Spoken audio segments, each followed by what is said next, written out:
अब हम आपको दिल्ली के शाहीन बाग से लगभग 200 किलोमीटर दूर आगरा के ताजमहल लेकर चलेंगे और आपको बताएंगे कि क्या ताजमहल भी भगवान शिव के प्राचीन मंदिर को तोड़कर बनाया गया था, और जिसे आप ताजमहल के नाम से आप जानते हैं आज, क्या वो तेजो महल था या तेजो महालय था। इलाहाबाद हाई कोर्ट में एक याचिका दायर की गई है जिसमें अदालत से ताजमहल के मुख्य हिस्से में स्थित उन 22 कमरों को खोलने की मांग की गई है जहां प्राचीन शिवलिंग होने का दावा है। इस याचिका के मुताबिक ये कमरे अंग्रेजों के जमाने से ही बंद हैं और इनमें हिंदू देवी देवताओं की मूर्तियां, प्राचीन शिवलिंग और शिलालेख मौजूद हो सकते हैं, जिनका जिक्र इतिहास की किताबों और दूसरे दस्तावेजों में भी मिलता है। इसी याचिका में यह भी लिखा है कि यमुना किनारे जिस स्थान पर अभी ताजमहल मौजूद है, वहां वर्ष 1212 में राजा परम द्रविदेव ने भगवान शिव का मंदिर बनवाया था, जिसे तेजो महालय या तेजो महल कहा जाता था।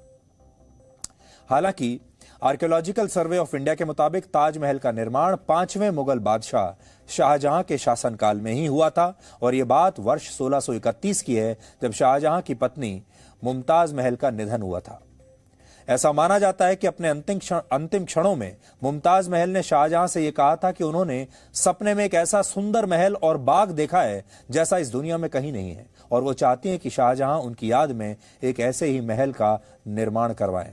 हालांकि ये बात बहुत कम लोग जानते हैं कि 17 जून 1631 को मुमताज महल के निधन के बाद उनके शरीर को आगरा के ताजमहल में नहीं बल्कि बुरहानपुर में तापी नदी के किनारे एक बाग में दफनाया गया था, और इसीलिए ताजमहल के निर्माण और उसके स्थान को लेकर हमेशा से विवाद रहा है। कुछ इतिहासकार यह भी मानते हैं कि यमुना किनारे जिस जगह ताजमहल का निर्माण करवाया गया वहां एक वैदिक मंदिर हुआ करता था जिसका निर्माण 13वीं शताब्दी में हो गया था। अमेरिका के एक और मशहूर इतिहासकार हैं जिनका नाम है स्टीफन नैप। उन्होंने खुद अपने लेखों में इस बात का जिक्र किया है।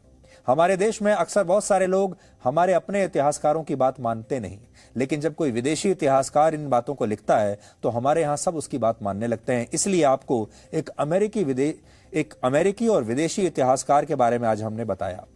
इसके अलावा इस बात के भी साक्ष्य मौजूद हैं कि जिस जगह पर अभी ताजमहल है वहां पर राजा मानसिंह का एक महल हुआ करता था, जिसे शाहजहां ने राजा मानसिंह के पोते राजा जयसिंह से खरीद लिया था, और इस बात का जिक्र बादशाह नामा नामक पुस्तक में किया गया है। बादशाह नामा वही पुस्तक है जो खुद मुगलों के एक दरबारी इतिहासकार अब्दुल हमीद लाहौरी ने लिखी थी। यानी ये बात तो स्पष्ट है कि जिस जगह पर अभी ताजमहल है वहां पहले भी कोई ना कोई महल हुआ करता था। हालांकि इस बात के साक्ष्य नहीं मिलते कि शाहजहां ने इस इमारत को पूरी तरह से नष्ट किया था या नहीं। एक और बात, ताजमहल के मुख्य हिस्से में जो 22 कमरे मौजूद हैं, उनके आकार और बनावट को लेकर कहा जाता है कि ये कमरे पुरानी इमारत का ही हिस्सा हो सकते हैं। दूसरी बात, ताजमहल का निर्माण 1653 में पूरा हुआ था, जबकि औरंगजेब ने 1652 में अपने पिता शाहजहां को एक खत लिखा था जिसमें वो ये बता रहे थे कि ताजमहल की इमारत में कई जगह दरारें आ गई हैं और अगर इसकी मरम्मत नहीं हुई तो ये इमारत गिर सकती है। इसलिए सवाल भी उठता है कि जब ताजमहल 1653 में बनकर तैयार हुआ तो औरंगजेब इससे 1 साल पहले इसके जर्जर होने की बात क्यों कर रहे थे। इससे इस बात की संभावना बढ़ जाती है कि ताजमहल किसी पुरानी इमारत पर ही शायद बनाया गया हो। इसे लेकर आधिकारिक रूप से कोई जानकारी नहीं मौजूद है, और इन कमरों पर कब ताला लगाया गया था, आखिर इन्हें कब खोल दिया गया। कुछ मीडिया रिपोर्ट्स में यह दावा है कि वर्ष 1934 में निरीक्षण के लिए ब्रिटिश सरकार ने ये ताले खुलवाए थे, लेकिन बाद में इन्हें फिर कभी दोबारा खोला नहीं गया। हालांकि आज हम ताजमहल की कुछ तस्वीरें आपको दिखाना चाहते हैं। जैसे ताजमहल का जो मुख्य हिस्सा है और जो बाहर की दीवारें हैं, उन पर कई तरह की आकृतियां, चित्रकारी और फूल अंकित हैं, कलाकृतियां हैं। इनमें कमल का फूल है, त्रिशूल है, नारियल है और आम के पेड़ की पत्तियां भी बनी हुई है जो हिंदू वास्तुकला को दर्शाती हैं। इसके अलावा ताजमहल के गुंबद पर जो शिखर है उसमें नारियल, कमल का फूल और कलश की रूपरेखा भी दिखती है, जिससे ताजमहल के मूल निर्माण के बारे में पता चलता है। और यह बात भी सही है कि शाहजहां ने मुमताज की याद में 1631 से 1653 के बीच ताजमहल का निर्माण करवाया, लेकिन इस बात से इनकार नहीं किया जा सकता कि जिस जगह पर ताजमहल बनाया गया वहां पहले से एक ढांचा मौजूद था। समय समय पर इतिहासकारों द्वारा यह संभावना जताई गई कि शाहजहां ने यमुना किनारे जमीन खरीदी और फिर वहां मौजूद महल में कुछ बदलाव करके इसे एक मकबरे में तब्दील कर दिया। लेकिन कुछ इतिहासकार इस बात को सही नहीं मानते। सच क्या है, ये जानने के लिए आज हमारी टीम खुद ताजमहल गई, आगरा गई, और इस दौरान हमने इतिहास के कई पन्नों को आपके लिए खंगाला है।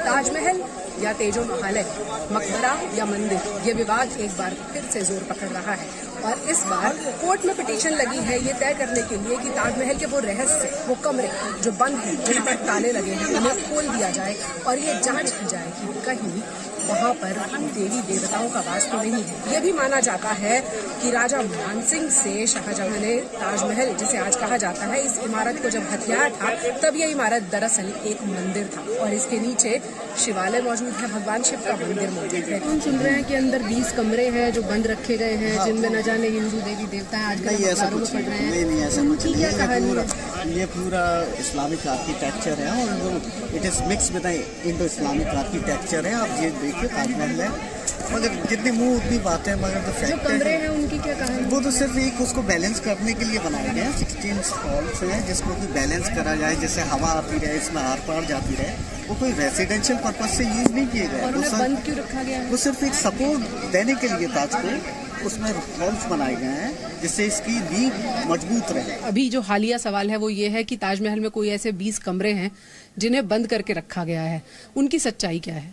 देखिए 20 कमरे हैं, बंद करके नहीं रखा हुआ है, उसे government archaeological survey of India इस्तेमाल कर रही है।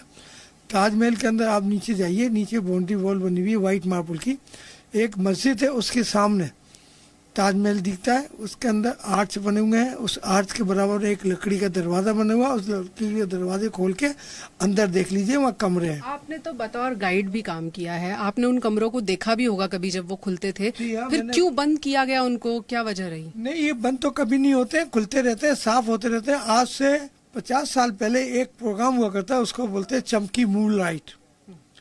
मून लाइट पीरियड टाइम में भी वो खोले जाते थे और वहाँ पे इस्तेमाल किया जाता था। उसमें सीढ़ियाँ बल्लियाँ लगा के उसमें जीना बनाया जाता था। बेबुनियादी बातें लोग ज़्यादा कर रहे हैं, इन लोगों को पास और कुछ नहीं है, उनके पास सिर्फ यही है कि चैन अमन जो है हमारे आगरे में है, उसको अमन चैन को खलल डालना चाहते हैं। तो ये एक ताजमहल है और अब इससे जुड़े ऐसे बहुत सारे सवाल हैं जिनके कुछ जवाब हमने आपको यहाँ पर बताए, लेकिन जो अदालत गए हैं वो लोग ये कहते हैं कि साक्ष्यों के साथ जवाब मिल जाए तो तसल्ली हो जाए। और अब इस वक्त इलाहाबाद की अदालत में इसी बात की लड़ाई चल रही है कि ताजमहल या तेजो महालय, मंदिर या मकबरा, इन सवालों के जवाब अब आर्कियोलॉजिकल सर्वे ऑफ इंडिया को देने हैं।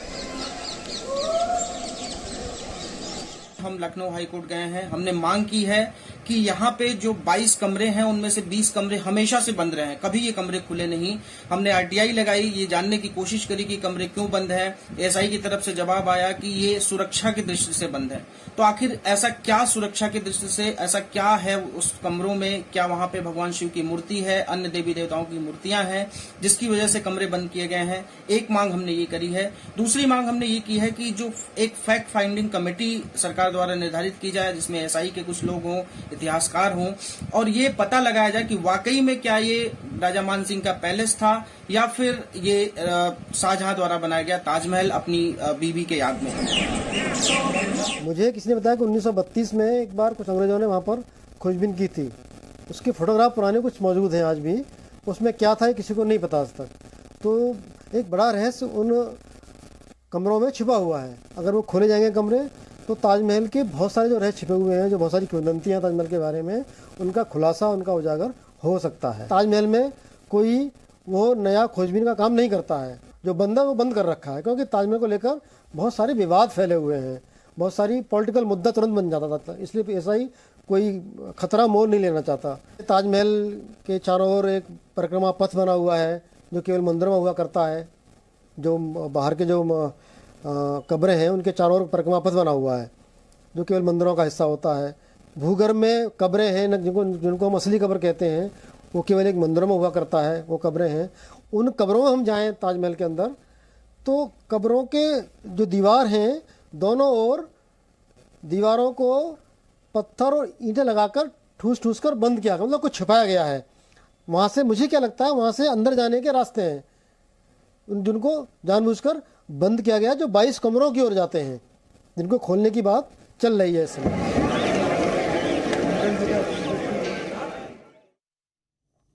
तो इसमें सच्चाई क्या है, इस बात की तो जांच होनी चाहिए। और अब टेक्नोलॉजी ऐसी आ गई है और एएसआई भी ये अब बता सकती है कि ताजमहल के नीचे कुछ दबा हुआ है, इतिहास क्या कहता है। और जिस तरह के लोग मांग कर रहे हैं कि जांच होनी चाहिए, उस जांच को एक बार होना तो जरूर चाहिए, ताकि पूरे देश को पता चल सके कि क्या सही है और क्या गलत है। Presenting B News app available on Google Play and App Store. Download it now.